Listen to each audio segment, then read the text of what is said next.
Hello, everyone. It's Charlene Lee, and today I'm going to be talking about ESG metrics. So, environmental, social, and governance metrics, all in the context of stakeholder capitalism, sustainability, all these things that are front of mind for many CEOs.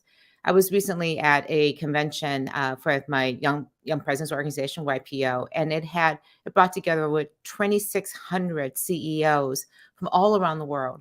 And this topic in particular was a key one that people were often saying, like, how do I do this? How do I think about my various stakeholders? How do I comply with government regulations, employee advocates, investor advocates? So, how do I do all of this?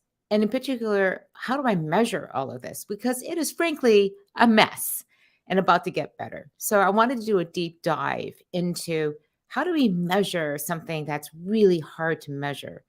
It's one thing to measure your business by accounting standards because those have been established for hundreds of years now. And now we're trying to establish new metrics to understand how are we doing against things that are more than just the numbers, the finances, the revenues, and the profits of an organization. Because the reality is these are also big and important parts of our business. So to paraphrase and to do a twist, the way I feel about this is that it feels like there are metrics everywhere, and not a single data point to act on. How do we actually make sense of these metrics? What's really meaningful? Why does it matter? How would you use it? So to get us started today, I would love for you to share, let's say hello, where you're coming from, and also share how are you looking at these new metrics? What are some of the things that you're measuring your performance on? As a leader in your organization, what are the metrics you all use? What do you look at? And how do you use these to actually make decisions, good decisions about how to actually run the company? So, a couple reasons why to measure. First of all, we're seeing more and more investors looking at ESG metrics to try to understand what they are. And just to give you an idea what I mean by ESG metrics, these are often the ones that people use just at a high level. Again, environmental, social, and governance. And so we have, for example, under environmental, these are fairly familiar. What's your strategy around climate change? Are you actually measuring your carbon emissions and what are you doing about it? On social, are you paying people a fair wage? Are you active in your communities? Are you looking at health and safety of your employees and also of your customers? And then finally, when it comes to governance, are you operating in an ethical way? Do you have policies? Do you have audits? Do you routinely think about issues around your board and the governance? How are you paying your executives and linking them to all of these other things that are here? So, when we talk about ESG, these are the broad topics and categories, and some of the high level topics that are important to people. And as you can imagine, those are all things that investors would care about because if you do these things well, the idea is you're also probably going to be running your business well and investing in the long term, not just in the short term. And so the logic is if you are better at doing these ESG activities, then you'll be a better investment. I, but we also see stakeholders like employees saying, we want to know what you're doing around this, especially around how you're treating us, how you're treating the environment, because these are issues that are important to us. And then also the reality is the regulators are coming for us. The regulators, especially in the EU and the European Union, have recently passed a law called the Corporate Sustainability Reporting Directive. And they have these new standards for reporting, the European Sustainability Reporting Standards, ESRS. And in 2024, they will start requiring that companies that are publicly traded or regulated in their financial stakeholders, anybody with over 500 employees who are public in this way will be required to report on ESG metrics. And this will keep increasing to more smaller companies throughout the years. And by 2028, even if you're not based in the EU, but you have substantial business operating in the EU, you're getting a lot of revenues, you have certain employees, then you will also have to report. So this is not something that is really optional anymore. And I think even in particular, there's such a strong sense that you need to be doing some of these things. So if you're going to be doing them, let's do it in an orderly way. Let's track and see if the efforts that you're making are actually making a difference, and hold yourself accountable to say, what are we going to stand for? What will we measure? And what are we going to do with those metrics to indicate that we're actually making progress against our goals?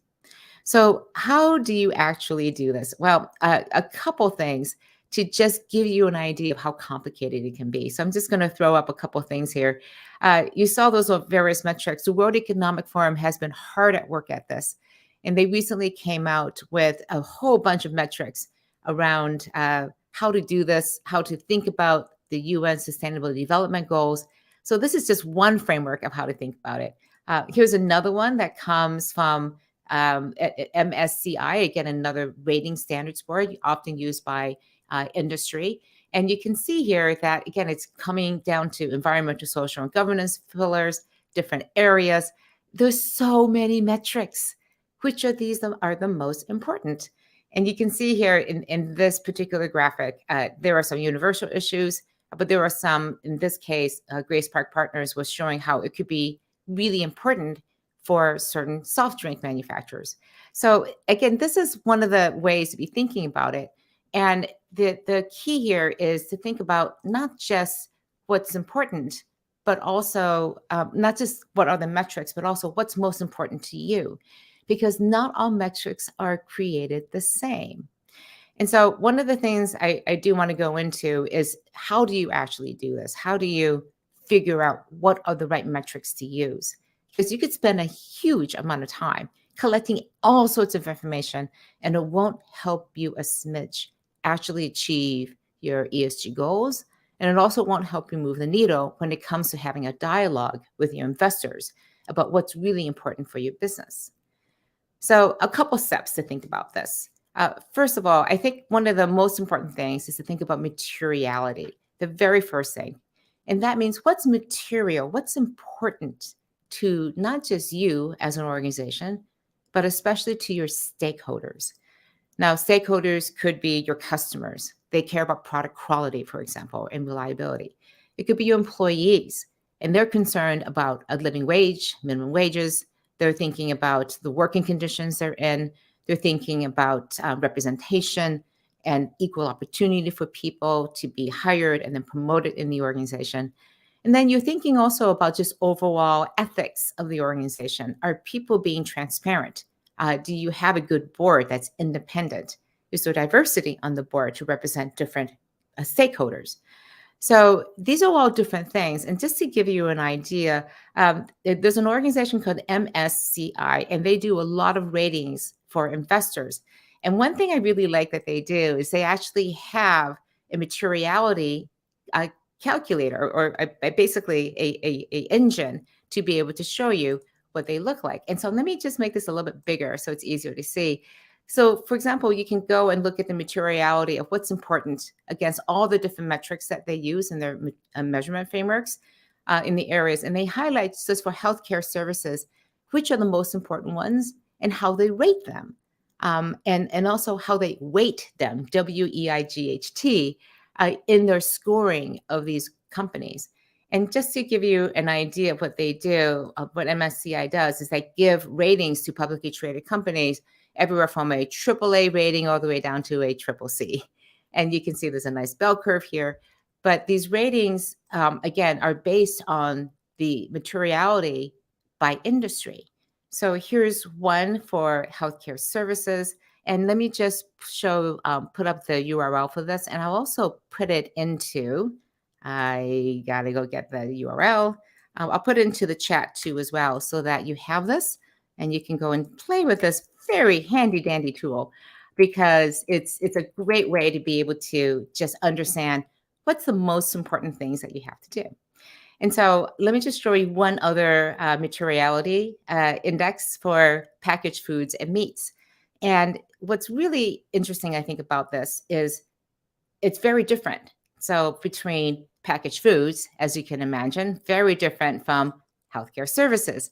So there's different ratings that are going to be pertinent for different industries. and the types of businesses that you're in. And just to give you an idea of how companies are applying this, let me give you two examples. This is Danone. They're the food company based out of Switzerland, I believe, and they make Dana yogurt, for example. And they have a really nice way of showing all of these different things about what's really material to them. They did a lot of work with various stakeholders. You can see some of them on the left here. They have stakeholders, for example, or in a supply chain, because being a manufacturer, they need to be thinking about them.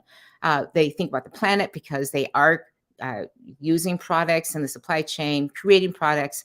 They're also thinking very much about health and nutrition. So these are various stakeholders which are important to them in the areas that they're really focused on.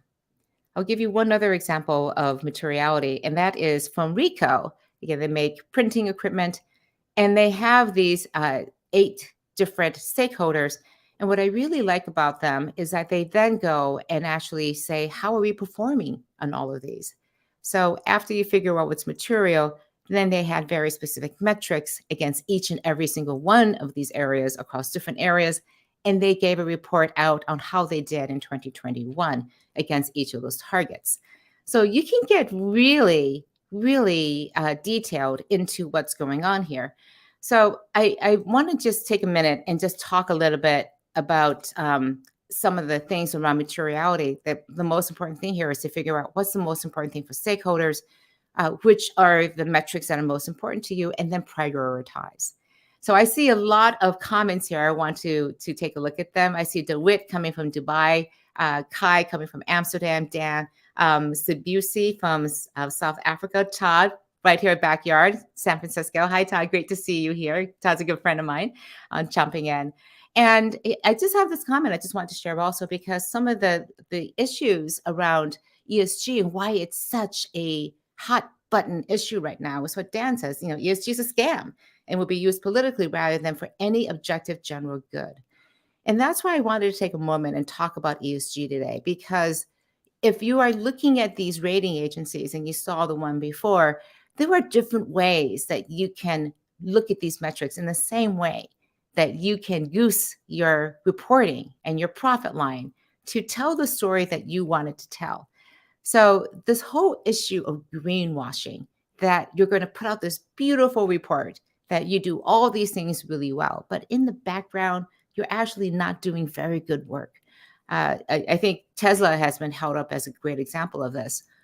On the surface, fantastic in terms of the environmental impact disclosure. I have a Tesla, and it's great to know that I'm driving a car that, sure, it uses electricity from the grid, but it also it's hopefully providing fewer emissions into the environment.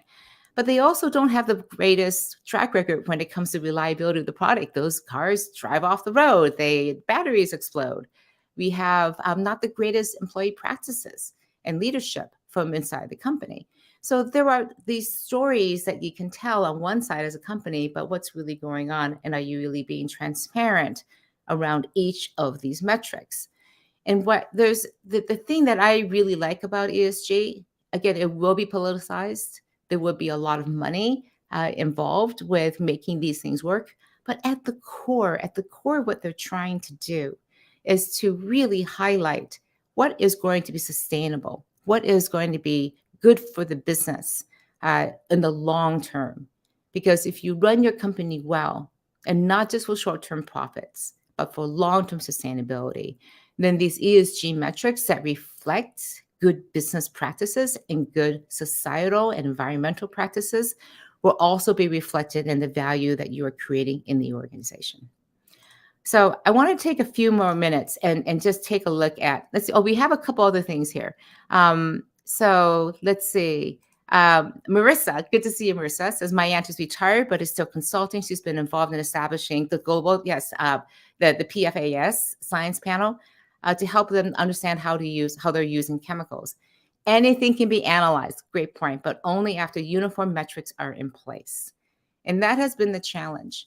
And I think more than anything else, that is what's going on right now. There are these competing frameworks and standards, and people are realizing that this is not helping.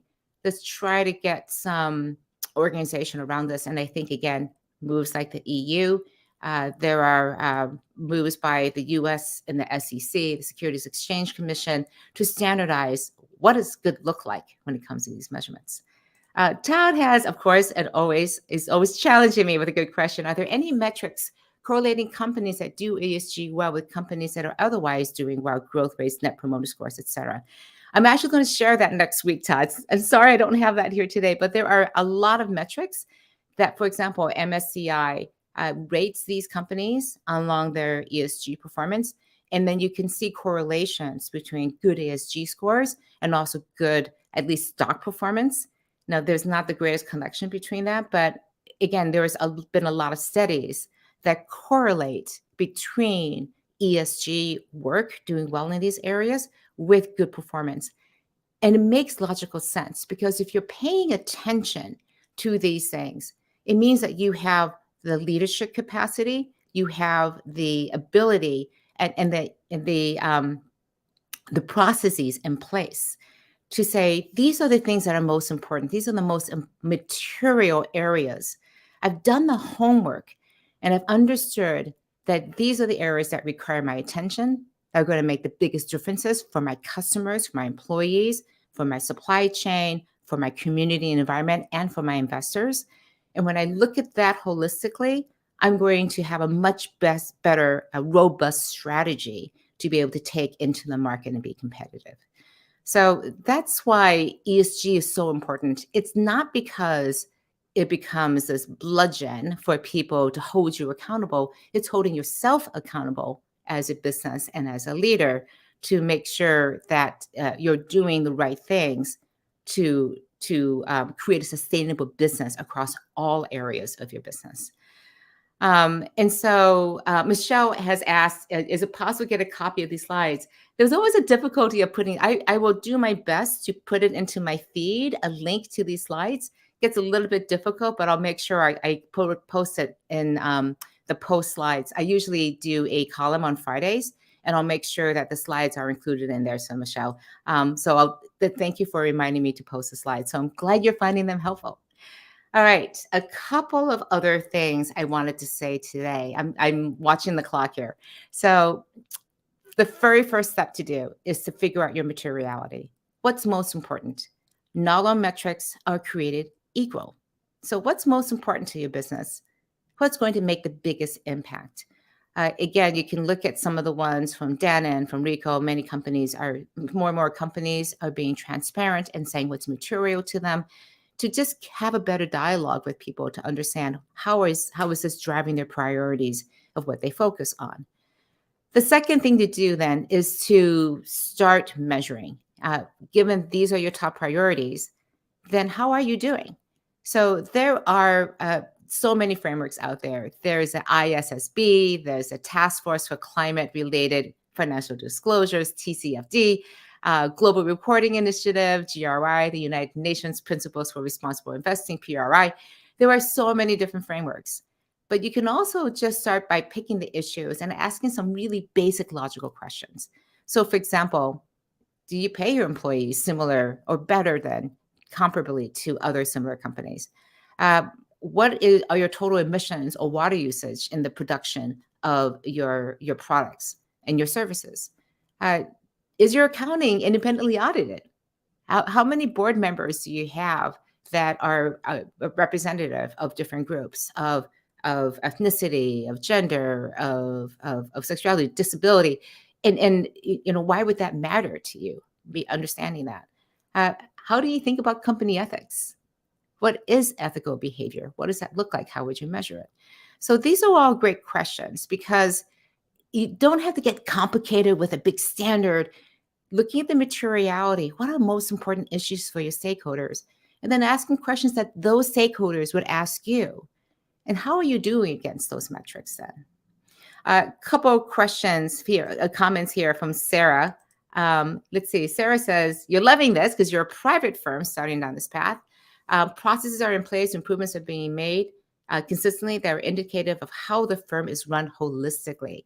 Absolutely, Sarah, because again, when you have an idea of what's going to really matter to your business, and then you start establishing your goals, and setting up the processes in particular, keep track of how you're doing against those goals, then you're doing great. I love this, Bob Gilly, who's has this comment. ESG helps you become aware of a company's responsibility footprint. That's a great way to think about it, because you have responsibilities not just to your shareholders to deliver a profit, but also to your customers to deliver a great product, to your employees to have a fulfilling job and pay a living wage, to your community, to the environment. We have all these ways of being responsible. So thank you for that, Gilly. I really appreciate that.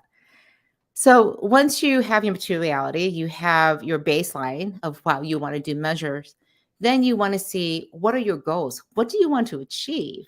If you know what is material important, you have a baseline where you are, you know where you want to head to, then you can then have a plan, the fourth step, a plan to actually figure out how to close that gap. And then the last part is just constantly monitoring and measuring it, coming back to the metrics again to say, how are you doing against this? So I started up by saying there's metrics everywhere, and not a single data point to take action on. Don't fall into this trap. Don't fall into the trap of measuring for measurement's sake. Make sure that everything that you measure is going to be meaningful. It's on your dashboard for a reason, because it's something that's tied to something you're trying to achieve, a strategic objective, because you know it ties back to the overall value of your organization. So that's what I have for today. It's really taking a look at what's really material, what's important to your stakeholders. Again, we've been talking about the various stakeholders you want to serve beyond just shareholders. And if you understand what's important to your stakeholders, then you'll be able to then say, okay, well, how would I actually achieve what's important to them? What are the metrics I would use to indicate that I'm actually making progress? And it's so important to do this, because otherwise you fall into these token measures to say, oh, yeah, we're sponsoring a drive to support this goal or cause, or we're going to cut down our emissions by encouraging people to take public transportation. Is it really making meaningful progress? Or are you doing what some people are calling greenwashing, where you're taking some steps, but are they really meaningful steps? Because greenwashing is when you do something to just be a token that you're working with these stakeholders, but it's not really something that's material, that's important, strategic to your organization. And you're hanging it out there as greenwashing to say, okay, I've checked the box on ESG. Go leave me alone so I can go do my work and just run my business as usual. I think the time is coming now where we really do need to think about what are our responsibilities, as Gilly has said, to our various stakeholders. And how are we going to step up and take ownership of that responsibility, be accountable for it, and be measured against the things that we say are important to us, and that we're actually putting our efforts, our reputations, our businesses, our leadership behind them too as well. And I want to close by saying why I'm so passionate about this, because I talk about disruption, I talk about transformations, and you're listening to this because you see yourself as a transformational disruptive leader. And if you do that, then leading in this area, stepping forward and saying, this is how we are going to lead. We're going to be more responsible. We're going to be more transparent businesses that are going to be working for not just our shareholders, but for all stakeholders. That's a really difficult thing to do. So a couple other great comments here. Gilly has another great comment. If it's too complicated, I'm afraid the masses will not give it the proper attention. And that is why I think the materiality is so important. It needs to come down to a very simple message. What's really important to you across all of these areas? Which stakeholders are really important to you? Why are they important to you? Talk about how you're serving their needs. Do this in concert with them, in cooperation with them. I think one of the biggest mistakes people have is that they set the goals completely internally without really talking to stakeholders and understanding, having this dialogue to say what's most important to you. I'm going to not say, hopefully I can say this right, Shuryasawita has a great comment here. ESG metrics need to be more than an internal checkpoint versus external checkpoint. Tying it to the overall value that the organization is creating will bring real value to the stakeholders. Thank you so much. That it's not just an external messaging and checkpoint that you're doing this for investors, for example, or for regulators, but you're doing this because it's important to you internally in terms of your management. Let's see. We have somebody here. Do you have a framework or series of root cause questions you use with the executive team to discover the true stakeholder statistics worth adopting? I will. That's a great question. I don't have them at my fingertips. I have seen them, but I think it goes back to this fundamental question of which stakeholders are important to you, why are they important to you, and relative to each other. And I'll be talking about that next week a little bit. I'll be talking about how to make things a win-win rather than a win-lose, because one of the biggest concerns is that when you try to prioritize things, some people are losing out. So how do you find win-win situations and have an abundance mindset rather than a scarcity mindset when you're thinking about serving all of your stakeholders? So let's see. And Robbie, always great to hear you. I'm glad you're finding this is great and fun and hopefully very supportive in the work that you're doing. Always great to see you, Robbie. All right, so that's what I have for today. Join me next week. I keep talking about this. Will be the last in my series of 4 things around stakeholder capitalism. Next week, we'll be talking about how to find win-win solutions. It oftentimes, again, as Gailey was saying, it feels so complicated. How do we simplify this? And I'm not saying this is easy, but we can probably make it more simple. But simple is not necessarily easy. It's actually really hard to accomplish. We're looking for that needle in the haystack of that win-win situation of what you're looking for. One last comment here coming in at the end of it here. Karthik asks, what would you say ESG is an overall measure of? As an investor, what would a high score mean to me? Great question. ESG is an overall measure of a company's focus and intention to be, as Gilly says, a responsible member of society. And frankly, a high score would mean they're doing this in a very thoughtful way. They're really thinking about how they are governing themselves with high ethical standards. They're thinking about their customers and creating great products that are reliable to them. They're thinking about their employees and giving them a fair wage. So they're invested in the business too as well. They're giving them shares in the company sometimes too. They're really working in their communities to develop educational and health standards so that the whole community is getting better. That will result in them getting more and better employees. And they're thinking about the environment to say, we cannot continue to just take and take and take. It's not going to be sustainable for us as a human race on this planet. So what can we do reasonably and logically inside of our own organizations to be more responsible? So as an investor, if I have a company that can do these things and deliver great profit and deliver great products, those are all great things. It just points to the fact that this company just has its act together. And so companies that do a good job of ESG, not just reporting, but also taking actions against them. I can point to quite a few companies that have great reporting, but aren't doing a lot in terms of some areas, key areas that may be very important to stakeholders and not doing a good job in those areas. So it's a way to be responsible, but also to hold the leadership accountable for saying, well, how about this area? You're doing terrible in this area. What are you doing to advance yourself? So that's what I have for today. I look forward to seeing you next week. We will talk about how to find some of these win-win solutions.